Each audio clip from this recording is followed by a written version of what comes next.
Well, good afternoon, everyone. Thank you very much for joining us, those around this table and those joining us here in the audience today.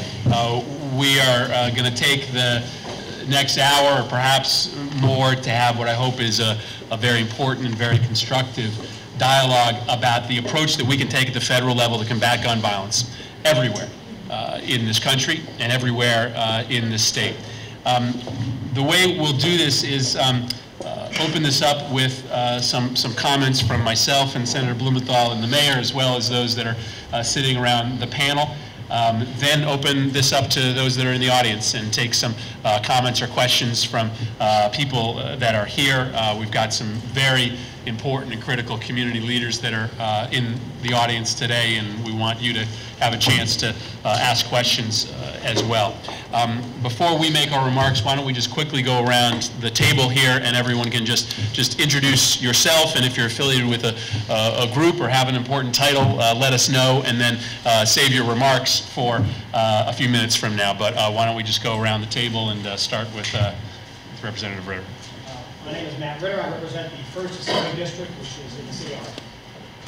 My name is Sean Wooden. I'm the president of the City Council here in Hartford. Steve Camp of Faith Congregational Church, Hartford. Marshall Muntz from the Citadel of Love in Hartford. Brandon McGee, State Representative for Hartford and Windsor. Chris Murphy, new U.S. Senator from Connecticut. Richard Blumenthal, also still relatively new. Pedro Segura, Mayor of the City of Hartford and also the Connecticut Chair for the Mayors Against Illegal Guns. James Ravello, Chief of Police for the City of Hartford. David Shapiro, Injury Prevention, Trauma and Critical Care at St. Francis Hospital. Brian McLean, Agent with the State Police assigned to Central District Operations. Dale Horgan, Captain, Connecticut State Police. I'm the Commanding Officer of the Statewide Narcotics Task Force and former Commanding Officer of the Firearms Trafficking Task Force. I'm Lisa Namer. I'm a child medicine psychiatrist at Hartford Hospital. I spend most of my time in the emergency department at the Children's Hospital, consultations to the medical floor, and in the Jeff Walker, CEO of Rushford, which is a nonprofit behavioral health organization. I'm also chair of the Connecticut Behavioral Health Oversight Council, which has statutory authority to oversee the behavioral health program of Connecticut's Medicaid program.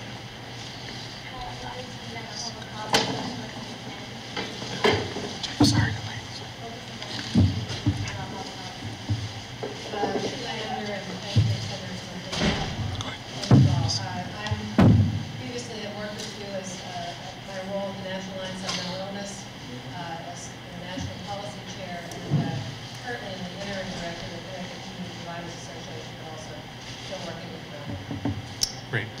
Well, thank you to everyone. Sure. Oh, sorry. And I have to apologize for being late. I'm Deputy Chief Emery Hightower, Deputy Chief in charge of the North District. Great. Thank you. Thank you, Chief. Again, my thanks to everyone here, certainly, especially to the Chief and to the Mayor for hosting us, as well as the delegation. On December 14th, this state witnessed a horrific act of violence in Newtown, Connecticut, in which 20 young boys and girls were killed, as well as several adults who loved and protected them, by a very disturbed young man who brought a very dangerous weapon and a high-capacity magazine clip into an elementary school that day. This nation's debate on gun control has been transformed by that day. Everyone from our president and vice president down to members of the Senate and the House of Representatives who previously never entertained the idea of voting for gun control legislation are now part of a national conversation to get serious about gun violence. The fact is that this neighborhood and this city, as well as cities across this country, have been living with the consequences of gun violence for decades. And we wanted to come here today to make sure that as we have a conversation in Washington about getting serious about gun violence, that, well, it may be driven in the short term by the tragedy in Sandy Hook, that it is rooted in the daily experience of living in neighborhoods and cities that have been plagued by gun violence, often coming from handguns, not assault weapons, that happen far too often.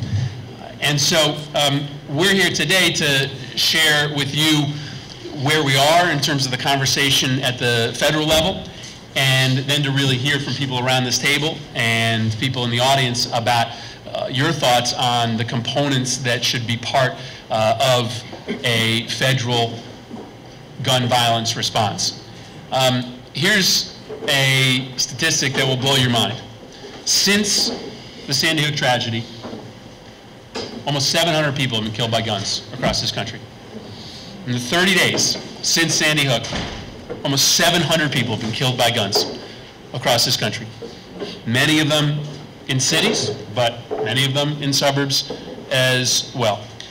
And we need to make sure that any piece of legislation that we pass makes the likelihood of another Sandy Hook much less, but also make sure that we are combating the everyday gun violence that's happening across this country. We have an opportunity here to do something historic, not just for school safety, but also for communities throughout this country. And so that's what we're here to talk about today. Senator Blumenthal and I sent a letter to the Vice President today talking about our recommendations for the work that will come out of that task force. And we certainly began with a recommendation that we take these assault weapons off the streets, that we say that no one should have a high-capacity magazine clip with 30 bullets or 100 bullets, but that we also start getting serious about background checks to make sure that everyone who buys a gun, whether it be at a licensed retailer or in a private sale, has to go through a background check. As Senator Blumenthal has proposed, that the ammunition as well as the gun be subject to that background check. That we crack down on illegal guns and give law enforcement the tools they need to track guns through the process and to confiscate illegal guns when and if they can find them. And that mental health has to be a big part of this solution as well. That we shouldn't have to wait until that young man shows up at the school, that we should be able to get to those troubled young adults and adults who are contemplating a crime before they commit it. It's not just the people who perpetrate these mass atrocities that have issues of mental illness. It's often the everyday one-off episodes of gun violence that are perpetrated by people who need help and can't find it. And so we have today here a cross-section of our mental health community who can start to guide us on some of the ways in which we can make sure that the federal response acknowledges that, yes, it's about gun control, but it's also about making sure that we get resources to families and to individuals who just need help. So that's why we're here today. Senator and I just were talking about the fact that we'd love to convene these conversations all over the state, in cities and suburbs, but we wanted to be here to start, to make sure that people understand that we are going to seize this opportunity to make sure that we're combating gun violence wherever it happens. And that while this opportunity to pass good legislation may come from a tragedy in Newtown, that we are going to seek a solution that addresses gun violence here in the north end of Hartford, as well as every other neighborhood in the state. With that, I'll turn it over to Senator Blumenthal. Thank you. I want to thank all of you for being here. Thank Chris Murphy for his partnership in this effort. I think we really do have a historic opportunity. You know, the two of us arrived at Sandy Hook literally within hours of that horrific massacre. And we spent the better part of a week there and the weeks afterward at vigils and church services and funerals, and we were together. And speaking for myself, my life changed as a result. I don't think anyone who went through that experience will emerge unchanged in some very fundamental way as a public official, as a parent, watching those moms and dads come out of the firehouse. Speak into the mic, please. Can't hear back here. Watching those moms and dads come out of the firehouse on that afternoon, knowing that their children would not be coming home, is a sight and a sound that I don't want to live through again. And I think that part of our dedication to this cause, and part of yours, is that you've seen it firsthand. You know it in the north end of Hartford. You know what the consequences are. It's not just numbers or abstractions. It's human lives cut short, opportunities denied. And so we're talking here about something that goes to the core of what a civilized society is supposed to do, which is to stop violence, stop gun violence. We're very fortunate in Connecticut to have leaders like the mayor, who has committed himself well before the world was watching Connecticut. Our law enforcement, state and local, is out there every day, and I've been listening to them for a few decades that I've been involved in the law enforcement community. We're very fortunate to have the caliber of their professionalism and their courage on this issue. They were out there well before Sandy Hook. And of course, many of our community leaders in Hartford and around Connecticut. So we're beginning at home to listen. And we're going to go around the state listening, because Connecticut is our home, and Connecticut is the place that has experienced probably the most horrific, unspeakable, unimaginable tragedy in the history of gun violence. And that's why we need not only to seize this moment, but to keep the momentum going. Let's learn from history. After Aurora, after Virginia Tech, after Oak Ridge, after every one of these tragedies, the sense of urgency has dissipated. We cannot allow it to happen now, because out on the streets of Hartford, kids are being killed by guns. And we owe it to them, we owe it to ourselves to try to do something about assault weapons, to ban them, high-capacity magazines, prohibit them, background checks, make them applicable to all sales universally, and all ammunition purchases, mental health initiatives, and make sure that the national database knows of people who have serious mental health problems. Enable AT&F, the federal agency as well as local agencies, to have the resources, we're talking funding, to do their job. Enforcement is a key part of this issue. And just to finish, you know, the face of this problem, and I'm just going to take today's newspaper, assault weapons, exactly the same kind of weapon used in Sandy Hook, an AR-15, seized yesterday, along with drugs. This problem of guns is linked to other criminality. It's not just the guns, it's drugs, extortion, gangs. Gun violence is a symptom as well as a cause. And so we need to come together and do the kind of hard work and sustained work that will help make our streets and neighborhoods safer. Mayor? Thank you, Senator, and thank you, Senator Murphy, for being catalyst for us to have this conversation. I'm going to be very short because I want to afford as much time for discussion. This issue is going to accelerate very quickly over the next couple of weeks and months. I have been in conversation with Mayor DeStefano and Mayor Finch from Bridgeport regarding the priorities that we need to set forth both at the state legislative level as well as the federal level.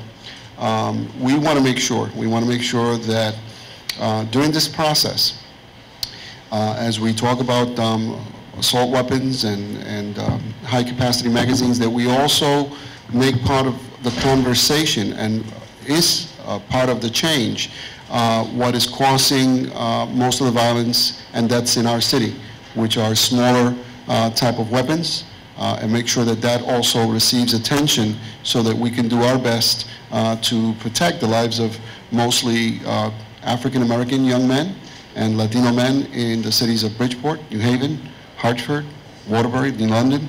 That's where we're seeing most of the homicides, and we want to make sure that we use this as an opportunity. The governor, the vice president will be addressing us at the U.S. Conference of Mayors next Thursday. Governor Malloy will be addressing us at the U.S. Conference of Mayors in Washington, D.C. Saturday morning, and we hope to really come together as mayors to make sure that we do what we need to do to create as much change in the areas where most of the homicides are being experienced, and that is in the urban centers. So I look forward to the conversation and look forward to getting as much as we can from our communities by way of feedback so that we can go there in a united fashion to create as much change as possible. Chief Rovella and I had written an op-ed piece back in September of last year prior to Newtown, and we called into the public dialogue the issue of having to deal with this on a legislative end. So I look forward to doing as much as I can as mayor and with the Conference of Mayors and Mayors Against Illegal Guns to work with you and work with our state leaders to make sure that we have some positive and lasting legislative change. Okay, why don't we go to the chief, and then we'll have our then we'll go around the room, starting on this side with our state representatives. Good afternoon, everyone, and thank you very much for coming. It shows that you actually care about our children and care about how we're trending in our city. And speaking of trends, even though our homicide rate is declining and our persons shot is declining, I'm seeing that out of the 22 homicides we reported last year, 17 are in fact gun violence homicides. So what's that telling us? And I'm jumping ahead a little bit for everyone. The future question you might have for me is, where do our guns come from? Well, how do our youth wind up with these guns in their hands? And very simply, it comes from two major sources. It comes as a result of burglaries in our city, and it comes from a result of burglaries in and around our region, excuse me. And the second is straw buyers. These are the buyers that can buy quantities of weapons legally and sell them on the streets. And one of the next questions is the resale value of a gun. It's very high on the streets. It's very valued on the streets. So it's a holistic approach. It's not just a law enforcement approach. It's our partners with our gun back program. It's our partners with the senators. It's a holistic approach. So I don't want to take up everyone's time, but I want to get to everybody. So thank you very much. Chief? You want to, maybe we'll go around this side, and then we'll double back around the other side. So we'll start with Representative McGee. Thank you, Senators Blumenthal and Murphy. One, for taking the opportunity to come to the Hartford area, starting right here in my district. It means a lot. But I think what was more important, or most important, that you mentioned earlier is that this is something that we're faced with when we talk about gun violence every day. And there are many organizations and local groups that are working to address these issues, but I think one of the key things is, and Chief Rovella, he mentioned it just a while ago, is collaboration and working to address those issues. And I give credit to our city council working with some of our faith-based leaders, Andrew Woods working around youth and educating them on the importance of this issue, and several other people just really doing their work. I see Reverend Brown here, key people that are addressing the issues in our neighborhood. And so on the state level, I'm looking forward to working with the caucus and many other individuals to continue this dialogue, but to focus more on the mental cases that you just discussed and some other important areas. So thank you. Great. I do appreciate everyone coming and sharing these thoughts. It is very challenging for me as a pastor in this city to have to do these funerals of young people who have been hurt, who have been murdered, and I'm sorry, please forgive me. I was just saying that it is very challenging as a pastor in this community to have to do funerals of young children who I would expect to be at my funeral. And so I'm really, really concerned while we have a whole lot of issues to look at. I am constantly working on trying to see that we get more hope in this city. I feel like a lot of people are giving up and they don't really care. The other thing is that I'm not interested in just having conversations that don't lead to action. I would love for there to be, after this conversation is over, for all of these people out here to have someone in your offices that they can contact who will say, because you want the momentum to keep going, this is the person who you talk to and we're going to make something happen.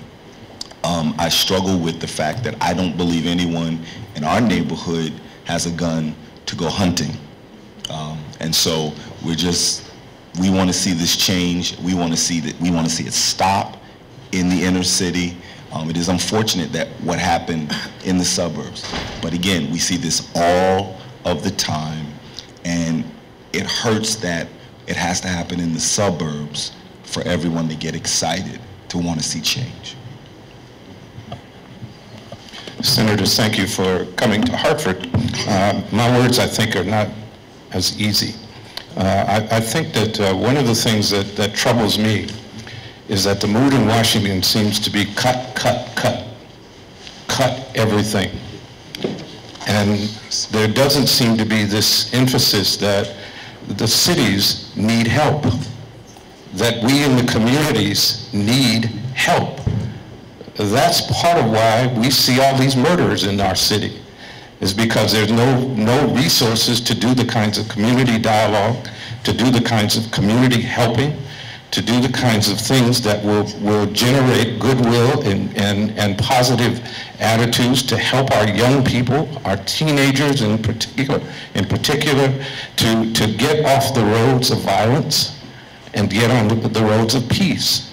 It just seems as though unless you as senators we have come to have some trust level with are able to break that logjam in Washington, I don't see how we can expect here in the city of Hartford to make the kind of dent in the violence that happens here, and Chicago has been lifted up as a prime example of all of the murders that have taken place recently. So I'm saying to you that money is needed here, and money spent well, not money thrown around. That money to help to impact some of these pressing problems of mental health, these pressing problems of our young people in our communities, and to help us to get our communities talking. Our communities, Sandy Hook, didn't know where Sandy Hook was until Sandy Hook happened. I doubt that many knew where the north end of Hartford either. So somehow these communities are going to have to talk. The other thing I would say very quickly to you is that I went to the last funeral of the last child that was buried in it happened here in Hartford at the cathedral. And going there, it was a moving experience for all of us. I brought the bulletin back to Faith Congregational Church.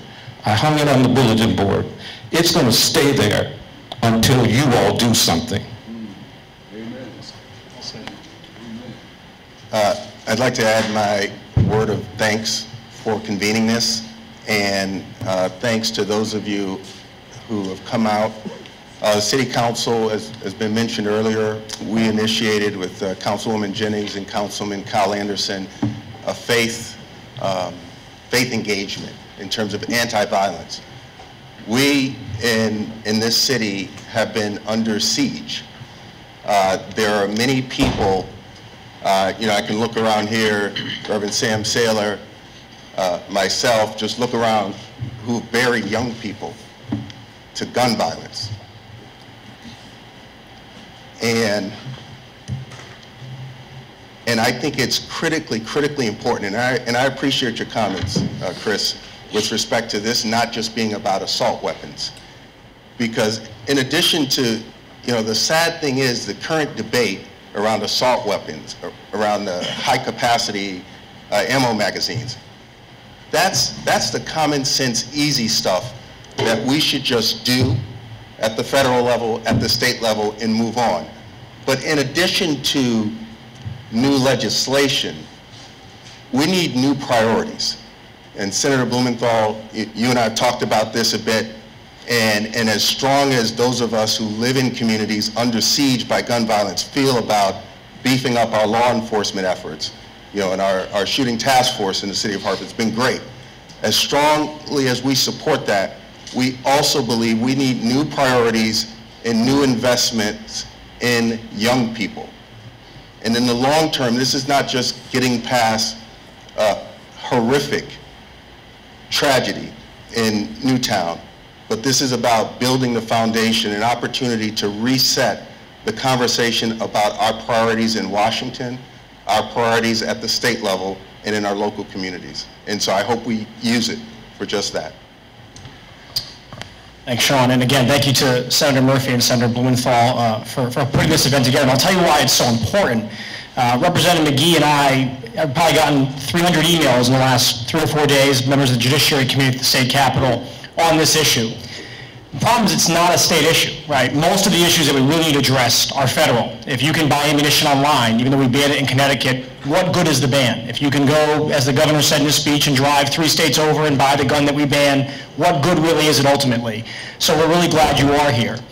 Having said there are things at the state that we need to really take a look at and address, and this really hit home for me when my wife and I were talking this morning. I told her where I was going this afternoon, and we reminded ourselves that every May I go down to City Hall and I write a $10 check to the town clerk to register my dog, to get my dog permit. So my dog needs to have a permit, but the weapon used to kill people does not. And as Senator Murphy alluded to, what priorities are that as a society when that's the case? We will do everything we can at the state capitol. Representative McGee and myself, Senator Coleman is going to be chairing the Judiciary Committee on the Senate side. I'll be the House Vice Chair. We have a lot of great Hartford representation. But one thing I know we're going to push for beyond the gun measures is what everyone's alluded to here. If you don't solve the issues of unemployment that are persistent in our city, Hartford's unemployment rate is 16%. It's the second highest in the state of Connecticut right now. If you don't solve those problems, we'll be back here in 2 years. So those are conversations we'll continue to have, and I'm really glad to be a part of it. So thank you. Great. Deputy Chief. Thank you and good afternoon. My entire 19-year career has been on the front lines of the battles out here for public safety in the city of Hartford. I've worked various task forces to combat crime, but without any sort of sustainability. I think that under Chief Ravella, we're starting to build this sort of early warning system with faith-based probation and parole, our PAL program and Explorer programs. Those sort of programs have to be coordinated in order to stem this violence. It can't just be a law enforcement approach. We've tried that with that, past task force. But if we are able to build some sustainability and to keep the violence down, then we have to continue to build that sort of capacity to steer these kids into the right direction, into the right activities that will help them, shape them into better adults. If the ones that don't, we aren't able to capture, that's what law enforcement is here, is to deal with those kids. But we have to have more of a coordinated effort. It's almost like a pandemic with this flu that we have going on. They have these early warning systems set up. They have treatment ready to go. They have aftercare. They have all these things, but with violence, we're not treating it the same way. There is no early warning system. There is no treatment. It is, hey, law enforcement people, could you go and arrest everybody?